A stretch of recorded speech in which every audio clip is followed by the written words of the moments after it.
안녕하세요. 생생법률쇼 진행을 맡은 양지민입니다. 법과 친해지는 제법 좋은 방법, 생생법률쇼에서는요. 오늘도 크고 작은 법률 문제로 어려움을 겪고 있는 여러분들을 위한 법률 상담은 물론이고요. 세상을 들썩이게 하는 이슈들을 법적으로 풀어보는 시사법률 토크까지 준비가 되어 있습니다. 법률과 관련해 궁금한 내용이 있으신 분들은 상담 전화 02557-8295번으로 연락을 주시거나 법률방송 홈페이지에 접속하신 후 법률상담에 문의 남겨주시면 됩니다. 그리고 아래 나가는 메일로도 상담 문의 받고 있습니다. 각 분야의 전문 변호사가 무료로 성심성의껏 상담을 해드리니까요. 많은 참여 부탁드립니다. 지금 이 방송은 유튜브를 통해서도 실시간으로 함께 방송되고 있습니다. 많은 시청 부탁드리겠고요. 유튜브를 통한 소통의 창구도 열어두겠습니다. 그럼 오늘 도움을 주실 변호사님 소개해 드리겠습니다. 법무법인 에이스의 박민성 변호사님 자리하셨습니다. 안녕하세요. 네. 안녕하세요. 법무법인 에이스의 박민성 변호사입니다. 네, 오늘 박민성 변호사님과 함께 시작해 보도록 하겠습니다. 네, 생생법률쇼. 그럼 오늘 접수된 상담 내용부터 함께 만나보시죠. 제 과실은 없습니다. 입막음의 대가, 예비신부의 비밀, 집주인의 횡포가 심해요. 이렇게 오늘 4가지 상담 접수가 되어 있습니다. 잠시 후 박민성 변호사님과 함께 짚어보도록 하겠고요. 시청자 여러분들도 어떤 해결책이 제시되는지 함께 해주시면 되겠습니다. 여러분은 지금 생생법률쇼와 함께하고 계십니다. 쉽사리 해결되지 않는 법률 문제를 끌어안고 있다면 지금 생생법률쇼와 함께하시죠. 법률 고민이 해결되는 가장 쉬운 방법을 소개해 드릴게요. 첫째, 02557-8295번으로 전화를 한다. 둘째, 법률방송 홈페이지에 접속해서 법률상담 게시판에 문의를 남긴다. 셋째, 지금 화면에 나오고 있는 이메일 주소로 사연과 연락처를 보낸다. 생생법률쇼가 자랑하는 각 분야의 전문 변호사가 여러분의 더부룩한 속을 뻥 뚫어드립니다. 속 시원한 스파클링 법률 상담 프로그램 생생법률쇼. 지금 바로 전화 주세요.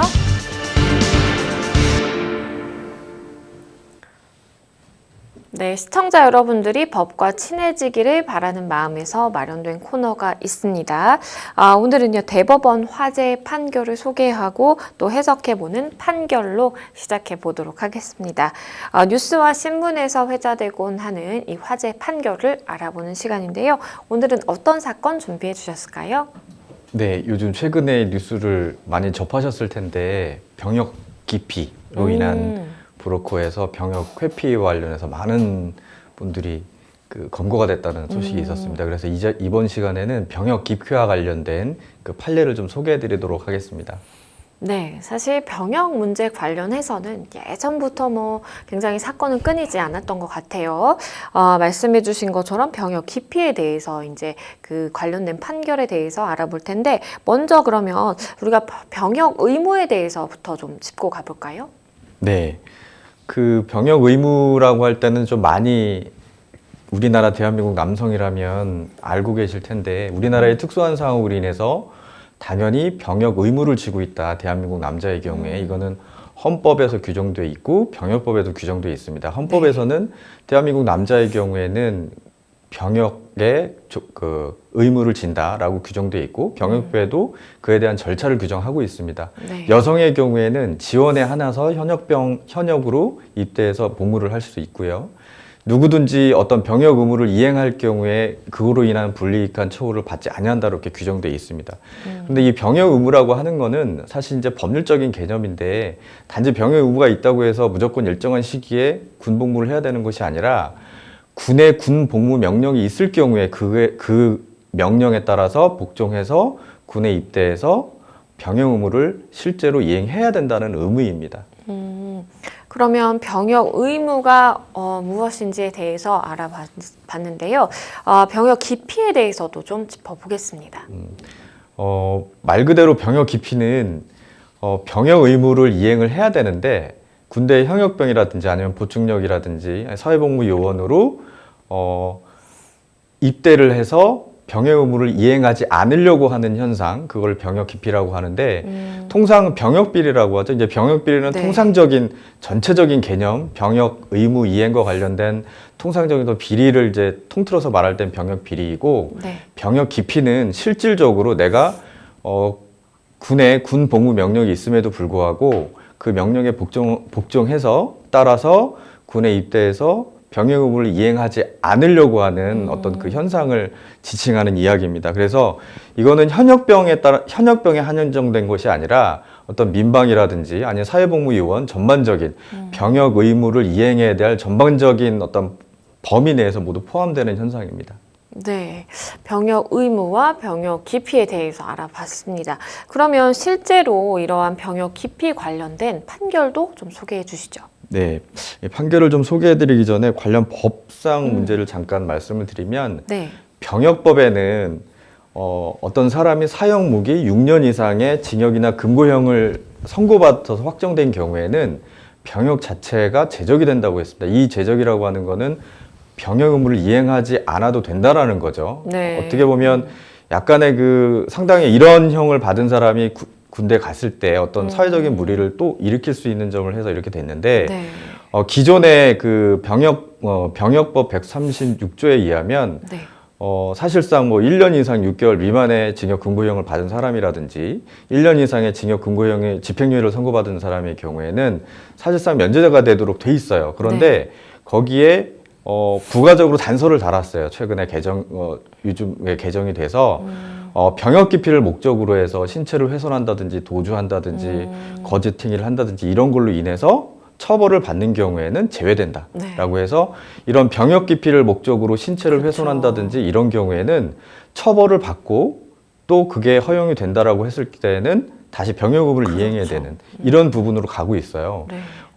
일반인의 경우에는 만 36세까지 병역 의무를 이행하면 되는데 이런 경우에는 만 38세까지 연장이 돼 있어서 병역 기피를 목적으로 어떤 신체를 훼손한다든지 도주한다든지 어떠한 거짓 행위를 통해서 문제가 있다라고 해서 뭐 형역 판정을 면제 판정을 받는다 이런 부분이 만약에 문제가 돼서 처벌을 받게 된다면 처벌도 받고 다시 형 끝난 다음에 병역 의무도 이행해야 되는 이런 불이익이 생길 수 있습니다. 그래서 사안을 좀 말씀을 드리면 네. 최근에 언론에서 많이 회자가 됐죠. 사실 이제 뇌전증이라고 하는데 뇌전증은 쉽게 얘기하면 간질입니다. 네. 간질인데 이건 이제 머리의 뇌 안에서 이루어지는 거기 때문에 어떤 판정이라든지 이런 부분들이 좀 그렇죠. 주관적일 수 네. 있잖아요. 그래서 실제로 어떤 브로커들이 같이 연관이 돼서 뇌전증이라고 어떤 질환 정도로 얘기를 호소를 해가지고 이 부분에 현역 면제를 받았든지 아니면 사회복무요원으로 했던 분들이 무더기로 적발이 됐습니다. 네. 그래서 이 분들은 아까 얘기했던 것처럼 병역법 위반으로 처벌이 되고 또 그거에 따라서 다시 신체 검사를 받아서 현역이든지 아니면 사회복무요원으로 다시 복무를 해야 되는 상황에 처해 있습니다. 말씀해 주신 것처럼 이제 뇌전증을 앓고 있는 게 아님에도 불구하고 이게 뇌전증이라는 게 사실 나타나는 그 증상이라든지 언제부터 이 사람이 뭐 병원을 이걸로 방문을 했고 뭐 이런 쭉 기록들이 있으면 인정되기가 굉장히 좀 유리하다라는 말이 있더라고요. 그러니까 그러다 보니까 이걸 악용해서 사실은 병역을 기피하기 위한 목적으로 사용한 경우 다수의 경우가 지금 적발이 됐습니다. 그러면 또 다른 사례도 좀 있을까요? 네. 아마도 시청자분들이 많이 아실 텐데 문신을 다하면 몸몸에 문신하고 그러면 병역 면제받는다 이런 얘기들도 예전부터 많이 그렇죠. 했고 실제로 그렇기 위해서 온몸 전신에 문신을 하신 분들이 있어요. 지금 이제 상반된 판례를 좀 말씀을 드리는데 물론 병역법 위반으로 처벌은 받은데 한쪽은 어떤 경우에는 실형을 받고 어떤 경우에 집행유예를 받았습니다. A라는 사람도 제가 A라는 사람으로 얘기를 할게요. A라는 사람이 사실 이제 병역 의무를 이행하지 않기 위해서 온몸에 전신 문신을 다 했습니다. 네. 그래서 당연히 전신 문신을 하면 신체 훼손으로 인해서 뭐 사회복무요원으로 판정을 받든지 이렇게 되거든요. 네. 그래서 그 부분들이 문제가 돼서 재판을 받았어요. 근데 이분은 집행유예 판결을 받았어요. 그 이유는 사실상 뭐 수사 기록에 대한 내용들을 다 뭐 제가 검토해서 보지는 않았지만 결론적으로 말씀을 드리면 모두 다 인정을 했고 또 나중에 이 부분이 나중에 되면 자기는 현역 복무하겠다 라는 점들을 충분히 정상 참작을 받아서 집행유예 판결을 받았습니다. 근데 똑같은 경우에 이분은 실형 1년을 받았거든요. 네. 물론 당연히 처음에 이렇게 된다고 해서 이분도 만약에 내가 그런 목적이 없었다고 적극 부인을 했다라고 하면 집행유예가 아니라 실형이 나왔을 수도 있어요. 그래서 또 다른 분은 똑같이 문신을 해서 재판을 받게 됐는데 이분은 적극 부인을 했습니다. 나는 그런 병역 기피를 목적으로 한 게 아니라 다른 용도로 이렇게 했었다. 근데 아마 재판부에서 이 부분에 대해서는 절대로 받아주지는 않고 실형을 선고를 했습니다. 근데 이분의 경우에는 몇 년 전에도 그 전에도 또 문신을 해서 병역 기피로 인해서 또 처벌을 받은 적이 있어요. 근데 또 다시 갈 때가 되니까 문신을 또 더 심하게 그렇죠. 해가지고 이렇게 된 거거든요. 그래서 이분은 병역 기피 목적으로 부인을 하면서도 나중에 내가 군대 가겠다 또 이렇게 했거든요. 사실 그 주장 자체가 좀 상반되죠. 그렇죠. 그러니까 재판부에서도 그 부분에 대해서는 전혀 반성의 기미가 보이지 않는다는 취지로 해서 다시 실형을 선고한 케이스입니다.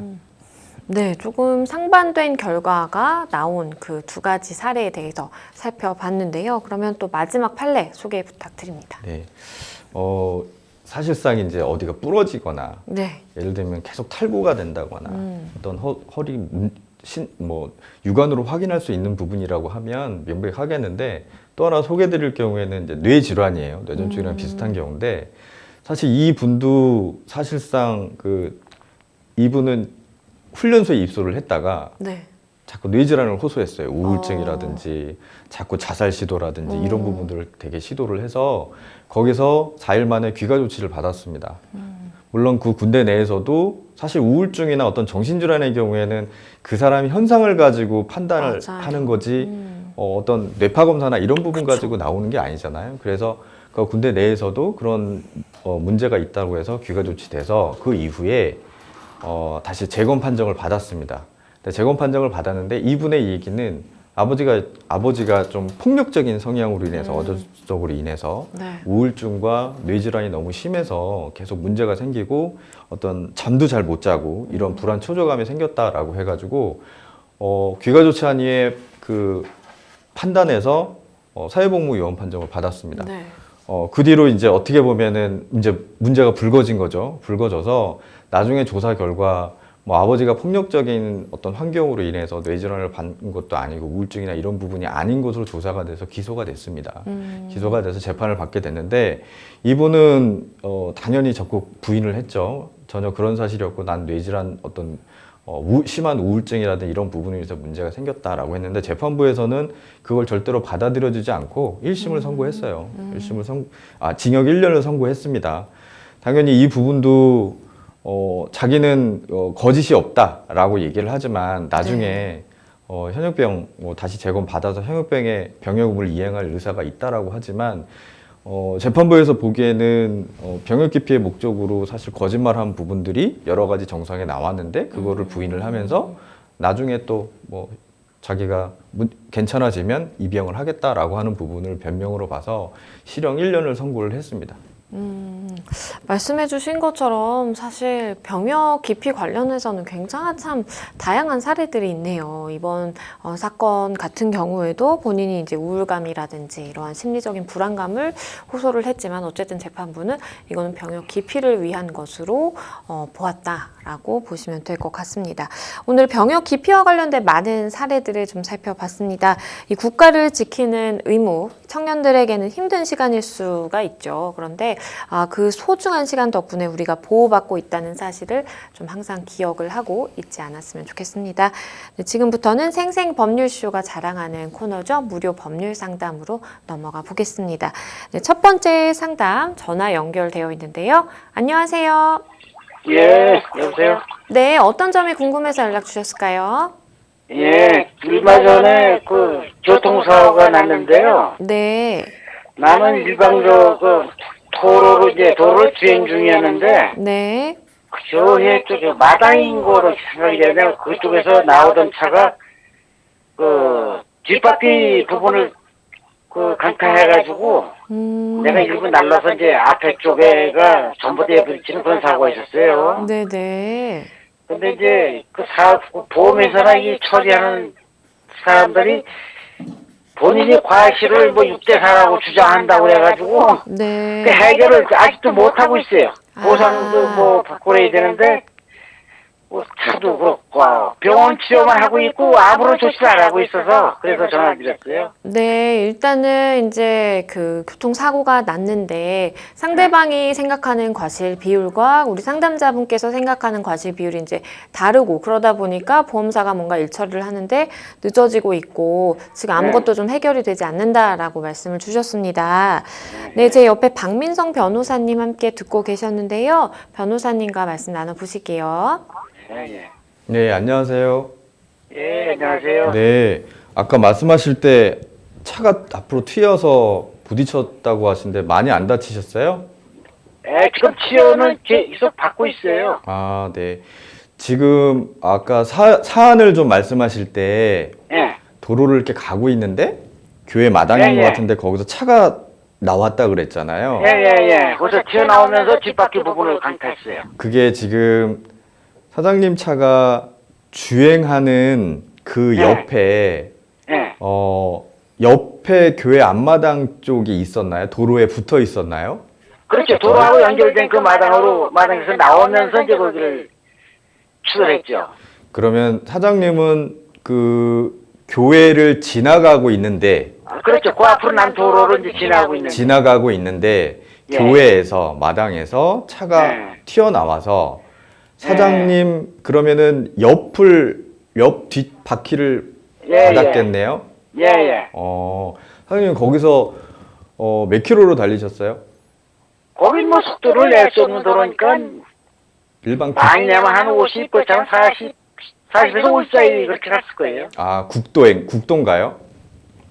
아니 그 마을길 같은 데인데 아, 마을길이요? 예. 서로 그 교행이 그 중간에서 잘 안 돼가지고 교회 옆그 울타리는 교행이 안 돼가지고 서로 지켜보고 있다가 지나가고 이렇게 오고 그러는 자리예요. 아, 그럼 거기가 좀 좁은 데인가요? 야, 좀 좁아요. 아, 많이 그러니까 차 한 차가 지나갈 정도의 폭인가요, 도로가?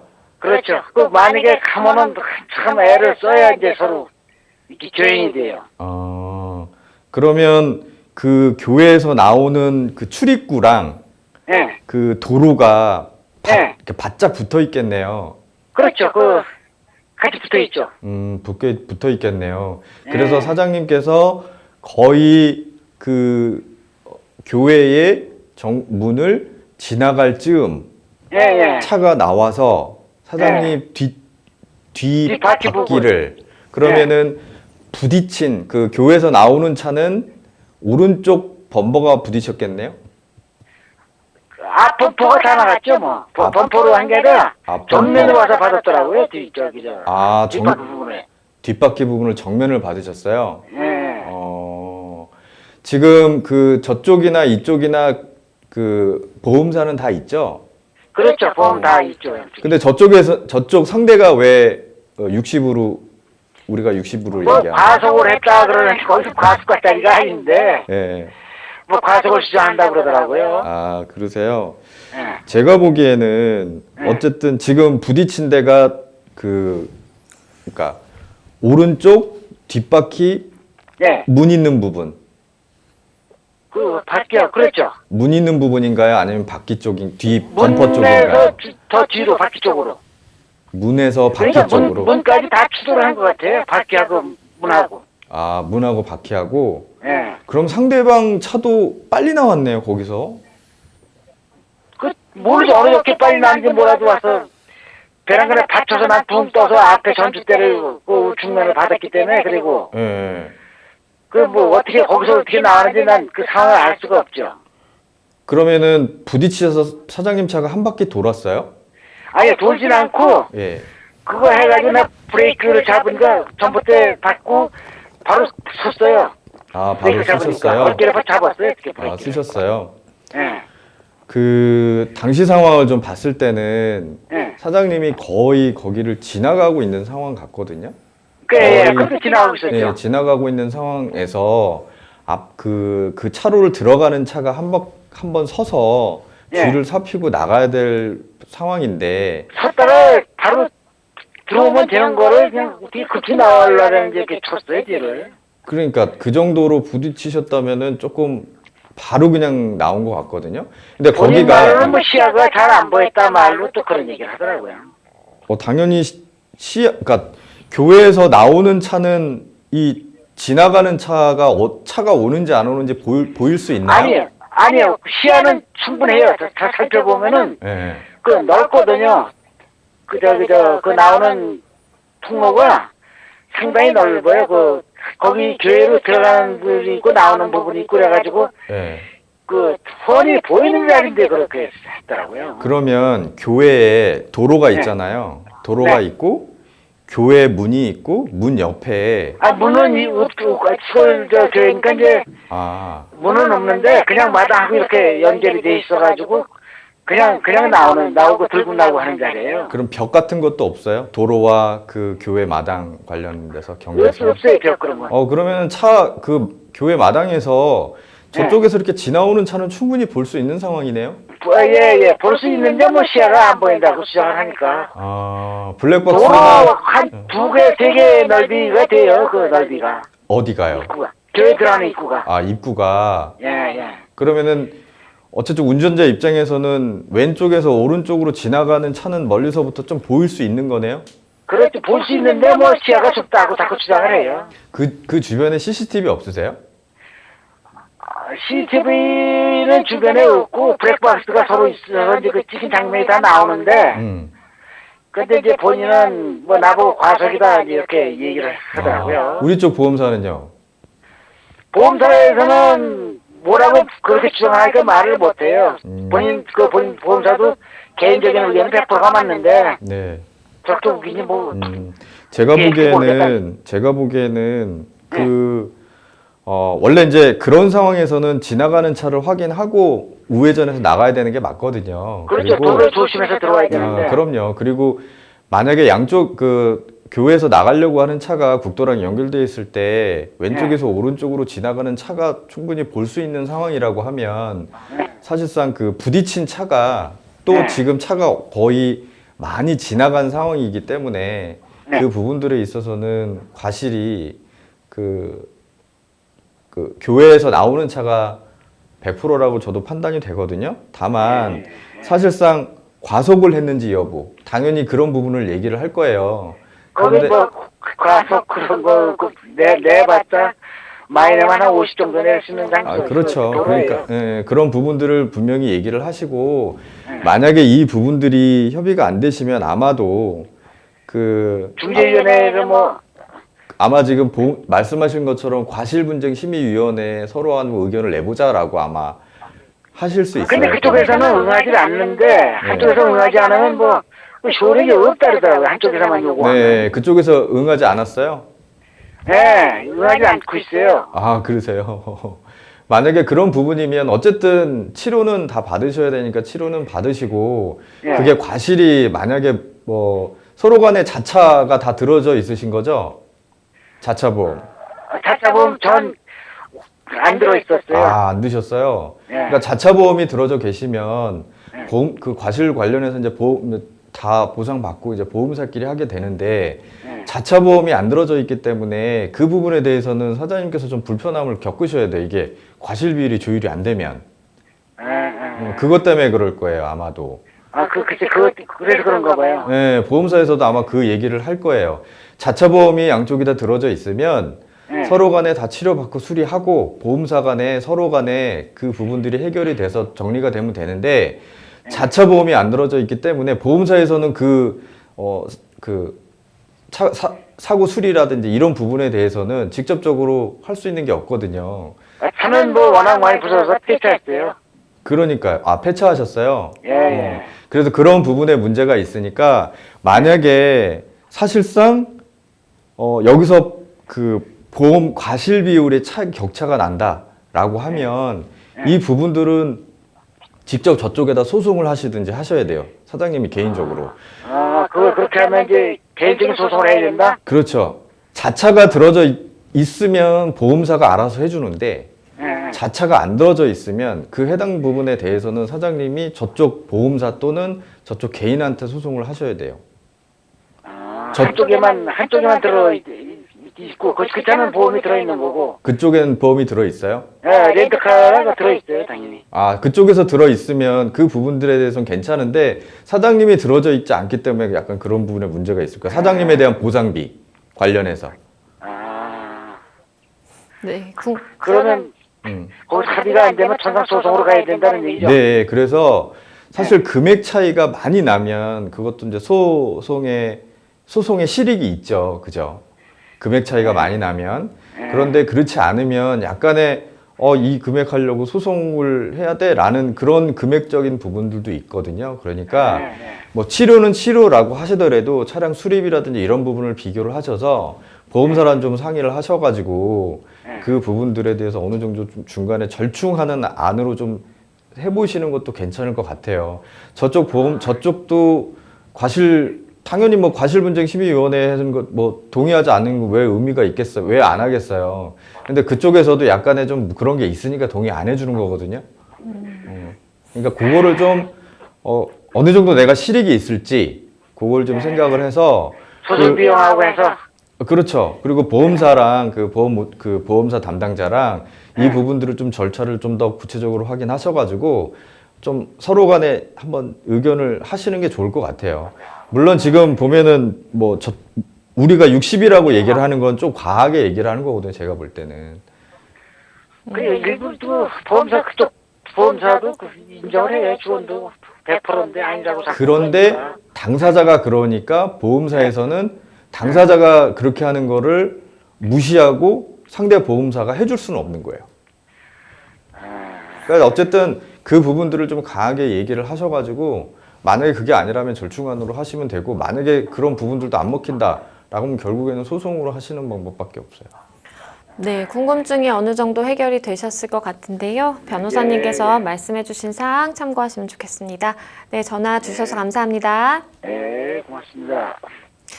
네, 일단은 저희에게 사연을 주시는 많은 분들이 이제 교통사고 발생했을 때 이 과실비율 조정 문제로 굉장히 많이 이제 사연을 올려주십니다. 마찬가지의 이제 상황에 처해 계신 걸로 보이는데요. 변호사님께서 마지막으로 조언 주신다면 어떤 게 있을까요? 네, 지금 이제 많은 차들이 이제 블랙박스가 있기 때문에 그 그쵸. 상황으로 이제 처벌이 확인이 되는데 그렇다고 하더라도 사각지대나 이런 부분이 있기 때문에 주변에 CCTV가 있는지 먼저 확인을 하시고 지금의 경우에도 좀 안타까운 부분이 사실 이제 자차 보험이 안 들어져 있거든요. 네. 이 부분들이 나중에 문제가 됐을 때는 뭐 사실 당사자한테 불편한 상황에 초래되는 경우가 많아요. 그래서 그 부분을 좀 염두를 좀 해주셔서 보험 가입하실 때라든지 또 과실 비율 하실 때 좀 생각을 좀 해주시는 게 좋을 것 같아요. 네, 우리 상담자분 잘 해결이 되시면 좋겠습니다. 여러분은 지금 생생법률쇼와 함께하고 계십니다. 쉽사리 해결되지 않는 법률 문제를 끌어안고 있다면 지금 생생법률쇼와 함께하시죠. 법률 고민이 해결되는 가장 쉬운 방법을 소개해 드릴게요. 첫째, 02557-8295번으로 전화를 한다.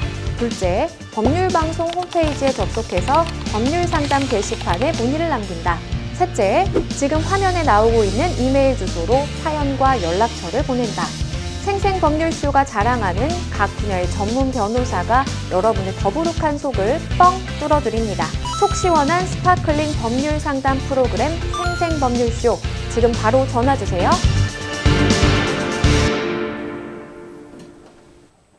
네, 저희는 또 다음 상담으로 넘어가 보겠습니다. 다음 법률방송 이메일을 통해 접수된 내용입니다. 함께 보시죠. 직장에 다니는 20대 후반 아들이 불미스러운 일을 저질렀습니다. 이 사실이 회사에 소문이 나면 회사를 그만둘 처지에 있었습니다. 아들은 불미스러운 일을 알고 있던 동료의 입을 막고자 이 동료에게 1,000만 원이 넘는 금액을 건네고 소문내지 않겠다는 약속을 받았습니다. 그런데 다른 사람을 통해서 이 사실이 알려져서 아들은 회사를 그만두게 됐습니다. 그래서 아들은 그 동료에게 돈을 돌려달라고 했는데요. 그 동료가 돈을 모두 사용해서 받을 수 없는 상황이었고 회사까지 그만뒀습니다. 아들이 돈을 돌려달라고 연락을 하면 그때마다 준다라고 하면서 차일피일 미룬 지가 몇 달이 됐습니다. 차용증을 받은 것도 아니고 그냥 줬다고 합니다. 돈을 받을 수 있는 방법이 있을까요? 일단은 회사 동료에게 나의 이제 뭐 불미스러운 관련된 그 일을 알리지 않는 조건으로 돈을 건넸다라는 건데, 일단 동료 입장에서는 뭐 약속을 지킨 것으로 지금 상황에서는 좀 보이기는 하고요. 돈을 돌려받을 수 있는 방법이 없을까요? 네. 지금 사연에 굳이 계약의 형식을 따지자면 비밀 보장 약정이라고 볼 수 네. 있는데, 야, 내가 이 부분에 대해서 상대방이 비밀 보장을 해주는 걸 조건으로 해서 내가 금원을 이제 지급을 해주는 겁니다. 근데 이 사안을 보면 아까 말씀하신 것처럼 다른 사람을 통해서 알려져서 문제가 된 거고, 이분은 만약에 비밀을 나는 지켰다라는 부분이 인정이 되면 그 약정 자체로 인해서 돈을 돌려받기는 좀 어려울 것 같아요. 다만 사연을 보면 나중에 그 부분들이 다른 사람을 통해서 문제가 됐을 때 나 돌려줘라고 했을 때 이분이 준다 하면서 이제 며칠을 미뤘던 걸 보면 네. 그래 내가 다시 그냥 돌려줄게 라는 내용으로 된 것 같아요. 네. 그러면 이분은 사실 이제 비밀 그런 약정보다는 나중에 사후에 이런 부분이 문제가 돼 있어서 반환해 준다라는 어떤 약속이라든지 확인, 그런 약속을 근거로 해서 돈을 다시 돌려달라고 청구하실 수는 있으실 것 같아요. 일단은 뭐 불미스러운 일을 남에게 알리지 않는 조건으로, 이러한 비밀을 유지하는 조건으로 1,000만 원이라는 돈을 건넨 것인데, 과연 이제 금액적인 부분에 대해서는 좀 합당하다고 보시나요? 그러니까요. 이 금액이 1,000만 원이라는 금액이 상당히 큰 금액이잖아요. 제가 볼 때는 어느 정도의 큰 비밀인지는 모르겠지만 당사자 사이에서는 절박하니까 그러게요. 1,000만 원 부분이라는 금액을 이제 주게 됐는데, 이게 사실 좀 금액 자체가 당사자의 약정이기 때문에 이게 크다 작다라고 판단하기 좀 그쵸. 이른 것 같고, 통상적인 상황에서 보면은 좀 크죠. 그런데 이 부분들을 뭐 당사자의 뭐 어떤 법률에서는 불공정한 법률행위라고 해서 궁박하거나 어떤 몰려있는 상황이거나 이럴 때 그걸 이제 무효화시킬 수 있는 부분이 있을 텐데, 과연 이 상황에서 그 계약 자체를 무효화시킬 수 있을지는 사실관계에 따라 좀 다른 부분이 있어서 판단이 필요한 부분인 것 같습니다. 일단은 사연을 보면 우리 상담자분의 아들 되시는 분이 먼저 이제 내가 이렇게 하자라고 이제 돈을 제시하는 걸로 보여요. 그런데 만약에 이제 반대의 경우, 동료가 내가 비밀 지켜줄 테니까 너 얼마 줘라고 이렇게 요구를 한 경우라면 이거는 뭐 별 문제 없을까요? 결론적으로 말씀을 드리면 잘못하면 이거는 공갈이 되겠죠. 실제로 돈을 받았고, 공갈죄라고 하는 거는 명시적으로 말씀을 드리면 뭐 폭행이라든지 협박으로 상대방의 돈을 내가 받는 거거든요. 갈취하는 거거든요. 그럼 협박이라고 하는 거는 이 사연자를 올리신 분이 어떤 궁박한 상황에 비밀이 있을 때 너 내가 알릴 거야? 야, 그거 내가 알리지 않을게 돈 줘. 라는 협박. 그러니까 신체상이라든지 나의 어떤 이미지라든지 이런 거에 불이익한 부분들을 이제 실질적으로 이야기를 해서 그게 이 사람이 좀 뭐 겁을 먹어가지고 뭐 돈을 주게 되면 당연히 이거는 공갈죄가 성립이 되실 수 있습니다. 그리고 또 이 내용을 보면 차용증을 쓰지 않았다라는 말씀을 해주셨거든요.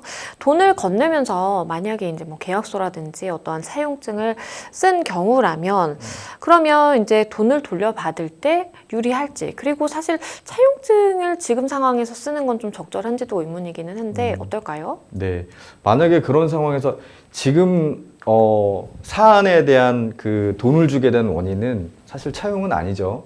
사실 비밀을 유지해주는, 보장해주는 조건으로 내가 이제 돈을 주는 약정인데, 그렇다고 하더라도 차용증을 썼다는 거는 언제까지 내가 반환을 해주겠다라는 그 이면적인 약정이기 때문에 나중에 뭐 차용증을 작성을 했다고 하면 그걸 원인으로 해서 돈을 반환해 달라라고, 일정한 기간 내에 반환해 달라라고 요청을 하실 수 있습니다. 다만 이 차용증이라고 하는 부분들은 실질적으로 내가 돈을 빌려준 건데, 이거는 원인이 빌려준 게 아니라 비밀 보장을 조건으로 내가 돈을 준 거기 때문에 다툼의 여지가 있을 수 있어요. 근데 지금 상황에서는 그게 이제 문제가 된 상황에서 내가 돈을 줄게 라고 상대방이 했단 말이죠. 네. 그러면 그걸 원인으로 해서 차용증을 썼다라고 하면 언제까지 내가 돌려줄게 라고 했을 때 그 부분들을 차용증을 작성을 해서 하나의 원인으로 가지고 있으면 상당히 유리하다고 보여질 수 있습니다. 일단 지금 상황은 동료가 돈을 돌려주겠다라고 이야기는 하지만 차일피일 미루고 있는 그런 상황입니다. 앞으로 어떻게 대응해야 될까요? 예, 지금 사실 이제 돈을 돌려달라고 요청을 할 때 임의적으로 주지를 않으면 소송을 통해서 해결할 수밖에 없어요. 그럼 소송을 통해서 해결하려면 내가 돈을 달라고 요청할 수 있는 원인이 무엇인가, 권한이 무엇인가라는 걸 입증을 해야 되는데 지금 차용증도 없고 말뿐이란 말이죠. 네. 그래서 이런 상황이 처해져서 나중에 이 사람이 1,000만 원을 상대방이 돈을 주겠다라는 부분들을 입증할 수 있는 대화 내용이라든지 어떤 문자라든지 이런 부분들이 있으시면 그거를 가지고 항상 수집해 놨다가 돈을 안 줬을 경우에 어차피 그걸 가지고 소송을 하실 수밖에 없을 것 같아요. 네, 변호사님께서 말씀해주신 사항 잘 기억하셔서 대응하시면 좋겠습니다.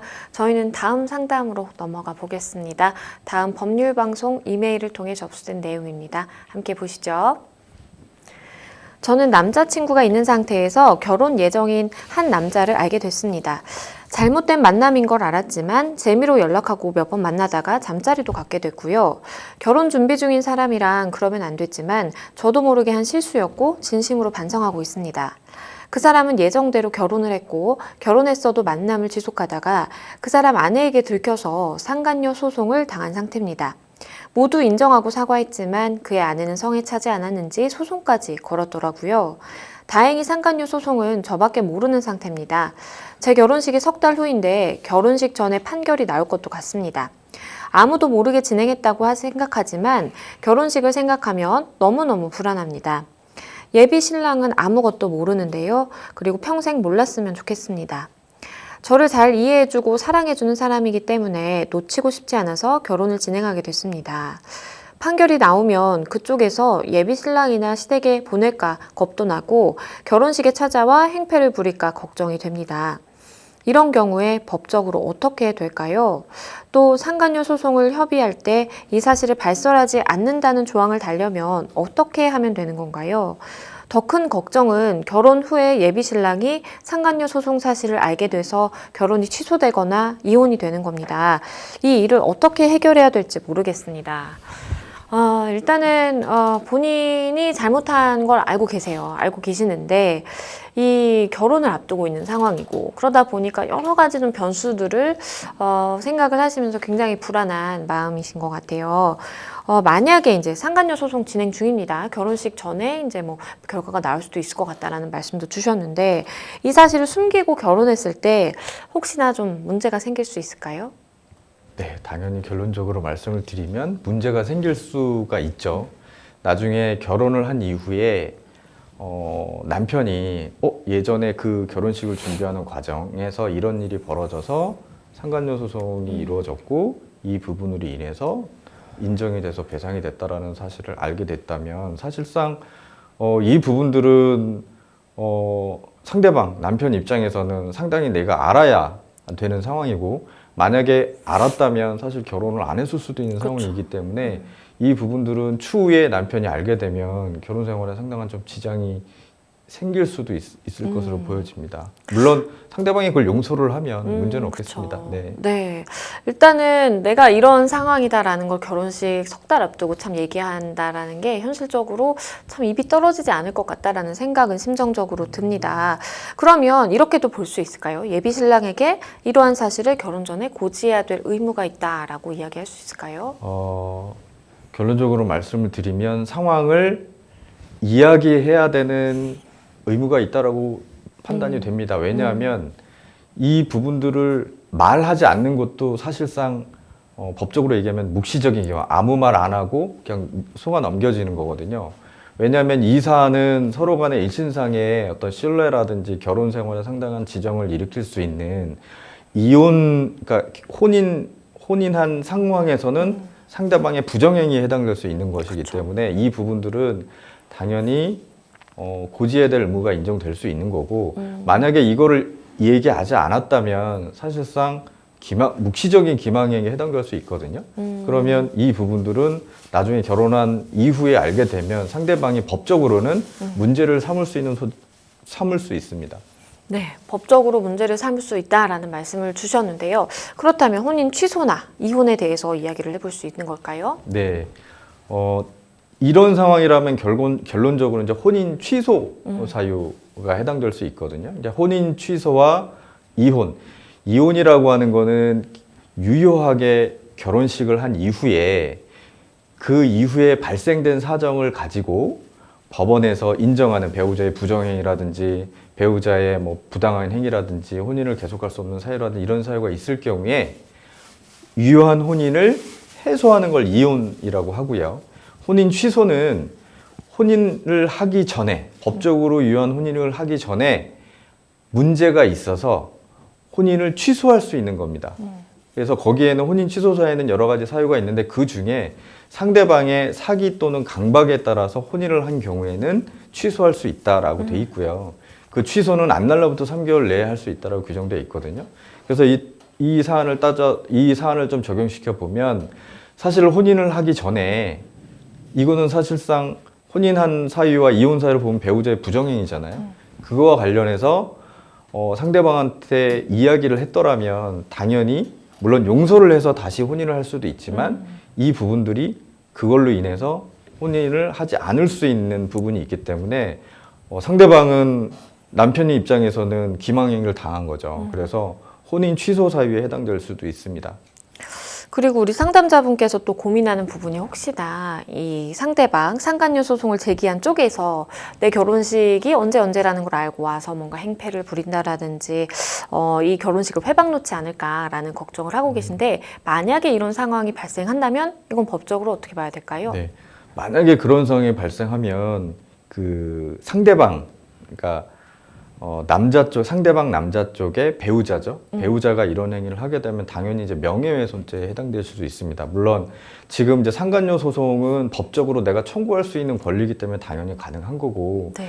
그런 내용을 임의적으로 가족한테 이 사람의 명예를 훼손하기 목적으로 가족이나 회사에 명시적으로 고지를 한다든지 하게 되면 명예훼손죄가 해당될 수 있기 때문에 사실상 이런 우려가 더 크죠. 더 큰데 이 부분들은 사실상 상대방이 나 그래도 상관없어 라고 극단적인 생각을 가지지 않는 한 쉽게 그렇죠. 왜냐하면 자기도 처벌받을 수 있거든요. 그런 상황이 있기 때문에 조금 그 부분에 있어서는 염려를 좀 하지 않으셔도 되지 않을까 그런 생각을 가지고 있습니다. 마지막으로 그러면 이제 상간녀 소송 당사자와 합의를 하는 경우에 절대로 발설하지 않겠다라는 좀 내용을 넣고 싶다라는 말씀을 해주셨어요. 이건 어떻게 할 수 있을까요? 네, 합의를 하실 때 물론 그 당사자 사이에 어떤 위자료라든지 금액적인 부분에서 이제 합의가 되시고 거기에 대해서 지금 말씀하셨던 비밀보장 약정, 상대방이 제3자한테 아마 이 부분들에선 양쪽의 당사자로 할 수 있을 거예요. 이 부분에 대해서 제3자라든지 발설하거나 누설하지 않는다는 비밀보장 약정을 하실 수 있고요. 거기서 더 나아가서 양쪽이 합의가 된다면 서로 만약에 그걸 위반하면 뭐 얼마를 배상해야 된다든지 이런 약정을 넣으실 수 있어요. 다만 그런 배상 약정까지는 상당히 좀 압박감이 있기 때문에 전체적인 합의가 틀어질 수도 있거든요. 그렇죠. 그런데 이제 양쪽에 누설하지 않는다는 의무사항을 의무사항을 넣어서 조정을 하면 나중에 그 위반이 상대방이 위반했다는 사실이 밝혀지면 그 부분에 대해서 추가적으로 뭐 위자료라든지 손해배상 청구하실 수 있거든요. 그러니까 당연히 그 부분들은 조정사항에 넣어서 위반 사항에 대한 조치도 할 수 있고 만약에 그게 좀 넣기가 좀 하면 비밀보장 의무라든지 이런 부분을 넣어서 조정을 충분히 하실 수 있습니다. 물론 이거는 양쪽이 서로 동의해서 넣는 걸 전제 조건으로 하고 있습니다. 네, 변호사님께서 말씀해 주신 사항 잘 기억하시면 좋겠습니다. 저희는 또 다음 상담으로 넘어가 보겠습니다. 다음 법률방송 이메일을 통해 접수된 내용입니다. 함께 보시죠. 월세로 오피스텔에 살고 있습니다. 얼마 전 지방에서 상경한 친구가 당장 집을 구할 형편이 되지 않아서 저에게 3개월 반 같이 살자고 해서 함께 친구와 지내고 있는데요. 그런데 그 사실을 우연히 알게 된 집주인이 동거인이 있으면 추가 월세를 내야 된다고 합니다. 제 기준에는 왜 월세를 더 내야 하는지 잘 이해가 되지 않는데요. 그리고 또 궁금한 게 있습니다. 제가 여기 이사를 온 지 6개월이 안 됐는데 얼마 전 변기가 고장이 나서 고쳤습니다. 수리비가 23만 원이 나와서 일단 제가 모두 부담을 했고 집주인에게 수리비를 달라고 했는데 집주인은 제가 모두 내는 게 맞다면서 수리비를 주지 않았는데요. 이 부분까지 모두 어떻게 대응해야 하는지 상담 부탁드립니다. 일단 법적으로 봤을 때는 사실 동거인이 한 명이 늘어나면 뭐 월세를 좀 내는 게 맞다라고 봐야 되는지 이게 좀 궁금하다라고 질문을 주셨어요. 어떻게 봐야 될까요? 그러니까 내야 되나요? 사실상 이제 오피스텔을 월세로 임차를 했다는 거는 그 오피스텔 자체 공간을 내가 사용하겠다라는 거고 그 사용료를 제가 내는 거거든요. 물론 월세 자체에 뭐 거기서 사는 사람의 인원수를 조건으로 했다면 모르겠지만 그렇지 않은 경우에는 내가 그 공간을 사용하고 그 공간 사용에 대한 이용료를 내는 거기 때문에 거기서 누가 한 명 더 산다고 해서 추가로 월세를 납부할 의무는 없습니다. 네, 그런데 또 다른 문제가 있죠. 이제 이사하고 6개월이 안 됐습니다. 그런데 변기가 고장났다라는 말씀을 주셨어요. 그래서 일단 내가 고쳤다라고 하셨는데 변기가 고장이 난 경우 누가 비용을 부담하는 게 맞을까요? 네, 이런 경우들이 종종 많이 논의가 되는데 임대차의 경우에는 임대인은 임대를 준 임차인이 사용할 목적물을 원래대로 잘 사용할 수 있도록 해줄 의무가 있습니다. 그렇기 때문에 원칙적으로는 세세한 구분들은 없어요. 그래서 이런 부분들이 분쟁이 생기는데 원칙적으로는 이 건물이 만약에 이제 주거 용도로 사용된다라고 하면은 건물이 노후화돼서 누수가 생긴다든지 그 누수로 인해서 뭐 벽지가 문제가 생겼다든지 이런 경우에는 실제로 임대인이 다 수리를 해줘야 돼요. 근데 살면서 시간이 지나면서 문제가 생겼던 뭐 문고리라든지 만약에 그렇죠. 변기라든지 이런 부분이 있다라고 하면 그건 사실 임차인이 내야 돼요. 근데 지금 6개월이라고 했잖아요. 6개월 만약에 이 변기의 문제가 노후화되거나 아니면 다른 것을 원인으로 해서 문제가 생겼다고 하면 임대인이 보상을 해줘야 되고요. 안 그러면 사실상 임차인이 해줘야 되는 게 임차인이 부담을 해서 진행해야 되는 게 맞습니다. 네, 사실 집주인과 세입자 간에는 뭐 집수리와 관련된 갈등이 굉장히 많잖아요. 그러다 보니까 한 가지만 더 질문을 드려볼게요. 만약 에어컨이 고장나는 경우에는 어떻게 봐야 될까요? 에어컨은 보통 이제 이사를 갈 때 에어컨을 이동식으로 가는 경우도 있지만 설치되어 있는 경우도 있잖아요. 이거는 사실상 내가 거기를 임차를 할 때 다 옵션으로 돼 있다라고 한다면 그건 임대인이 수리해 주는 게 맞습니다. 요즘에는 냉장고까지 다 이제 비치가 돼서 그쵸. 그거를 사용할 수 있는 사용하는 걸 전제로 해서 월세를 내고 하는 월세를 책정하고 하는 걸로 볼 수 있기 때문에 만약에 뭐 원래부터 돼 있는 옵션에 냉장고라든지 에어컨이 수리가 됐다고 하면 당연히 그 부분에 대해서는 임대인이 수리를 해줘야 될 의무가 있습니다. 다만 여기서 잠깐 말씀을 드리면 벽지가 문제가 되는 경우가 있어요. 이사를 가야 되는데 이 벽지를 원상 회복을 해줘야 되냐, 임대인이 해야 되냐. 근데 통상적으로 만약에 강아지들이 많이 해서 막 벽지가 찢어놓고 통상적인 사용으로 인해서 했다면 그거는 수리를 해줘야 되고요. 만약에 오랜 기간 동안에 빚이 발했다라는 부분이면 그거는 임차인이 굳이 해줘야 될 의무는 없습니다. 네, 그러면 마지막으로 우리 상담자분께 조언 주신다면 어떤 게 있을까요?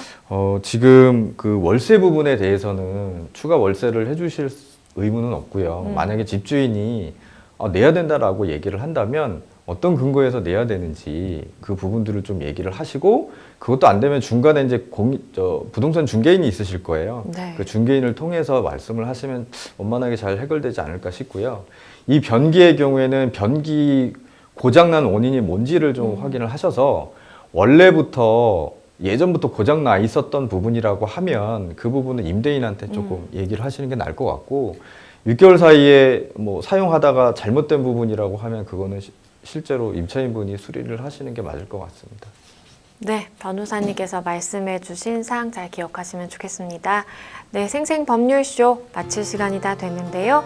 오늘 함께 해주신 박민성 변호사님 감사합니다. 네, 오늘 저희가 준비한 순서 여기까지입니다. 시청해주신 여러분 고맙습니다.